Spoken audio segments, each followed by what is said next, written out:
araw ang video po na inyong napapanood ay ilan sa mga tagpo, no? Kung saan si Mr. Alden Richards po ay talaga namang nagpakain po sa lahat ng mga staff and crew ng Pulang Araw. Siguro ito po yung kanyang way of pasasalamat doon po sa kanilang matagumpay na movie ni Miss Kathryn Bernardo. Kaya naman sobra po yung ganito po, lahat po ng mga nakakatrabaho ni Alden Richards talaga, ganito lagi yung sinasabi na si Alden. Siya po yung tipo na talagang mahilig po siyang magdala ng pagkain, takainin yung mga staff and crew, maging ang mga co-actors and actresses na kasama po niya. And of course, syempre po, i-congratulate natin ang Katden na movie na Hello Love Again, sapagkat ngayong araw or ngayong linggo na to, nasa ika-4 na linggo na po sila. But still, tumatabo pa rin po, no? Ang dami ng issues sa kapaligiran, pero marami pa rin talaga mga OFW yung nag-aantay na mapanood nila ito pong Hello Love Again sa kanila pong lugar, no? And according po sa mga napapanood at nakikita po natin na 2 billion is waving. Yun po yung naantay natin talaga inaabangan ko yon kasi talagang masasabi natin na wala na talagang makaka-break ng record na yan unless na gumawa ulit si Kathryn at si Alden Richards ng movie together. Yun lang po yung aasahan natin. Pero alam niyo po ba na kaya medyo ng oras na tayo magsa-start, no, makapag-upload ng updates kasi I've been trying to search ano na nga ba ang ganap kay Miss Kathryn magtapos po na lumapag sa Pilipinas kasi yung mga na-official na mga ano nila, photos nila doon na po yan natapos na po nila yon. Tapos ngayon nang inilabas kasi nga ilalabas na rin po yung yan sa mga sa mga nilalaman yan.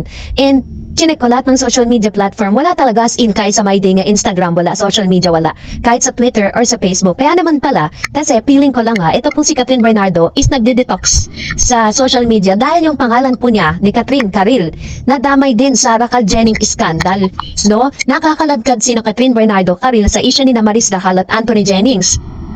Inuudyokan sila ng mga netizen na maglabas din ng mga screenshot ng kanilang resibo o ebidensya na di umani pagchichit sa kanila ng kanilang mga ex. Ito'y matapos ibunyag ni Jam Villanueva, ang ex-girlfriend ni Anthony, ang mga screenshot na umani intimate conversation ng actor at ni Maris. Narito ang komento ng ilang netizen. I think it's time for Karil to speak her truth. Kung may screenshot ka pa dyan, Karil, ilabas mo na. True, sabi niya. Kathryn, if may screenshot ka now, it's the time. Kathryn, kung may screenshot ka dyan, baka ito na ang tamang oras, char. Ilang netizen naman ang nagsabing wag nang ungkatin ang past. Nakakaya naman kaya El na happily married kay Karil kung kakalkalin nyo pa ang issue ng tatlo. Move on din. Can you guys just leave Karil and Kathryn alone? Ba't ba kayo atat na atat idamay sila sa issue nila? Anthony at Maris, seriously, nananahimik ang dalawa. Then idadamay nyo ang mga Pilipino talaga hindi marunong sumunod sa salitang move on na yun. Kasi sa social media po, lalo-lalo na po sa X, no, na dating Twitter, lagi pong binabanggit ang pangalan ni Kathryn. Nadadamay sila na wala naman silang kanalaman doon po sa issue ni Maris Racal ngayon. So ang dami po talagang mga may mention sa kanya at talagang sinasabi na maglabas daw ng screenshot. Kung baga yung tao kasi, si Kathryn kasi ang point of view po with regards to that, nakamove on na yung tao, masaya na yung tao doon sa taong kasama niya, doon sa healing process, tapos ngayon binabalik na naman nila yung trauma. So naiintindihan ko si Kathryn kung bakit parang medyo aloof po siya at medyo nagde-detox po siya ngayon sa social media dahil sa dami ng mga mentions ng kanyang name dahil sa issue ng screenshot nga ni Maris Racal. So talagang nakakaloka talaga yung mga tao, no? Hanggang sa ngayon hindi pa rin sila nag-move on. Kahit si Kathryn Bernardo itself naka-move on na. So wag na tayo magtaka kung bakit wala po siyang paramdam sa social media dahil ito po yung isa sa pinaka-main reason. And for that, mag-react tayo sa mga komento ninyo. Unahin natin ang komento mula kay Mr. Armando Cardona. Sabi niya, hello Miss Darreds, wala nang maasahan si Summer kay Kathryn na magsasama muli sila sa teleserye nila. Ayaw na maalala ang nakaraan niya kay Daniel at nagko-concentrate na kay Alden ngayon. Tapos na ang promotion nila sa Hello Love Again. Maaaring rest time muna sa sarili. Maaaring babalik ang samahan nila sa 2025. Pero mayroong magaganap na mangyayari sa Pasko sa bahay nila Alden dahil kumbidado ang pamilya ni Kathryn sa Pasko sa Laguna. Magkikita ang pamilya ng doon. Siguradong marami na naman ang mga bashers nito. Puro reklamo. Basta ako may kaugnayan na yan. Dalawa. Hintayin na lang ang isang publiko nila. Good luck sa Katden and good luck din sa iyo Miss Darreds and God bless. Ayan. Thank you Ma'am Shi or Mr.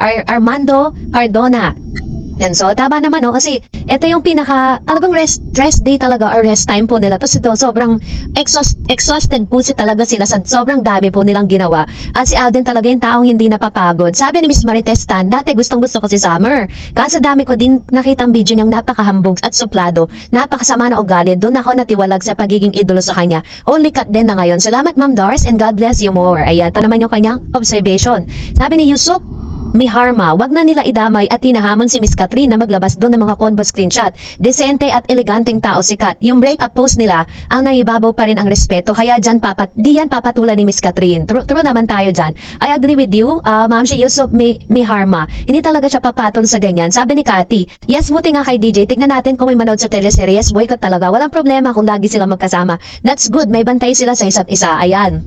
Kasi yun nga, alam naman natin kung yung ating pong last update, di ba? Parang sinasabi po ng marami na magkakaroon daw ng boycott or parang cancel. Kasi uso sa, natin yung sa generation ngayon tinatawag na cancel culture. So yun yung kanilang pinangangambahan. Sabi ni Brenda Katindoy, pinagsama-sama ang mga cheater. Hay nako, mga lalaki talaga mahina sa tukso. Napanood ko interview kay Summer English pero sagot niya Tagalog. Maliban sa I'm just doing my best. Di tulad kay Alden na magaling sa English. Actually po, fluent talaga si Mr. Alden Richards sa English kasi nag-aral po talaga yan eh. Pero ayun niya ko, yung titignan ninyo ha, kung gaano siya kadesente.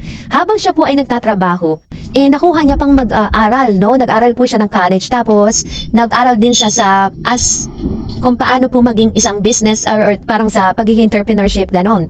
So, ganon katindi si Mr. Alden Richards. Hindi nga nililimitahan yung sarili niya. Sabi pa ni Miss Lehaimed, Catherine is a woman of respect and dignity. I really admire her respect for her previous relationship. Mas lalo siyang pinagpapala sa very decent ways that she's doing. Tama ka, Miss Lareds. Pwedeng kasuhan yan si Miss Jam. May na-violate siyang rules about privacy. Advice ko po sa lahat ng true fandom ng Katden, let us spread positivity according to Catherine. Your past negative experiences ruin your perception of love. Moving on and forgiving someone is best act you can give to those people who hurt you. Yes, mas pinagpapala ang mga mabubuting kalooban. I admire this tandem Katden the most. Remain to be decent as possible in the midst of chaotic world of show business. Remain to be respectful and as kind as you are. We love you both. Thanks, Ma'am Darrens, and we love you too. So grateful to know your vlogs. Keep it up. Ayan. Thank you, Ma'am Shili Ahmed. Diba, ang ganda ng comment ni Ma'am Shi, diba? Na sa gitna ng chaotic na show business ngayon, diba? Huwag na tayong makisabay pa dun po sa toxicity.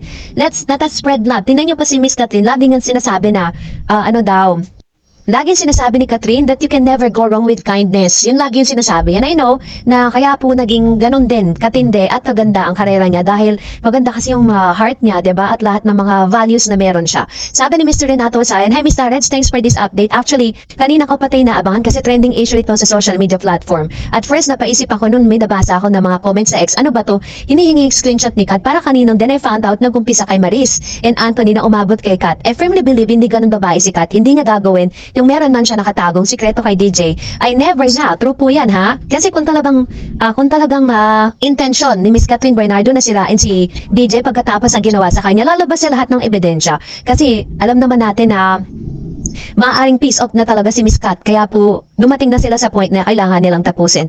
And to ilabas, she rather keep it herself than to expose to the public. For what? Para magpiyesta ng publiko. Kuyugin si DJ's girlfriend ni Anthony is total different from Kat. Remember, Boy Abunda interview kay Kat, sinabi niya, hindi valid na dahilan manakit ka ng ibang tao dahil nagawa kang sakta ng tao. Yon, wag gamiting dahilan, which is very admirable kay Kat. Kaya never niyang bumaba sa level na yon. Very true. Narinig ko rin ngayon kay Catherine Noas doon po sa kanyang interview with Mr. Boy Abunda. Sabi niya, hindi raw natin pwedeng gawing lisensya, no? Ang manakit ng ibang tao dahil nasaktan tayo.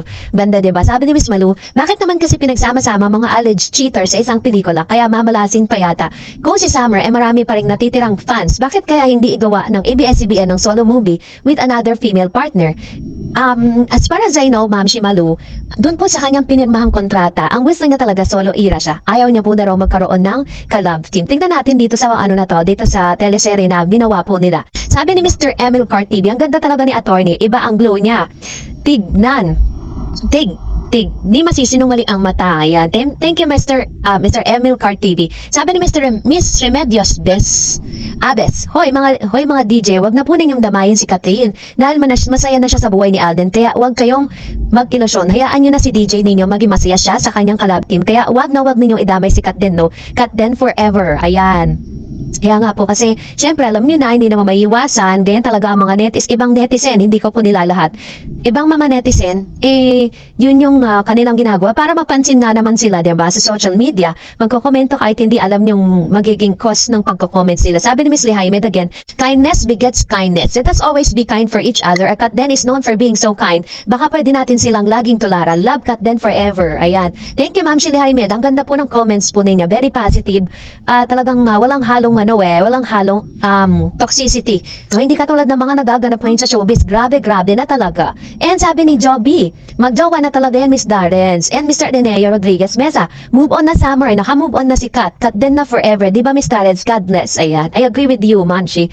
Alam ko po na sa mga nakikita natin, no, wala nang duda yan. Hindi na tayo dapat magduda pa. Sabi ni Miss Elenita, maraming salamat sa update tungkol sa beautiful couple captain. Appreciated Miss Darrens. Love them both. God bless. Thank you, Ma'am Elenita Claudio. And sabi ni Miss Brenda Katindoy, kanina pa ako nag-aabang ng update sa Katden, Ma'am Darrens. Thanks sa ayuda.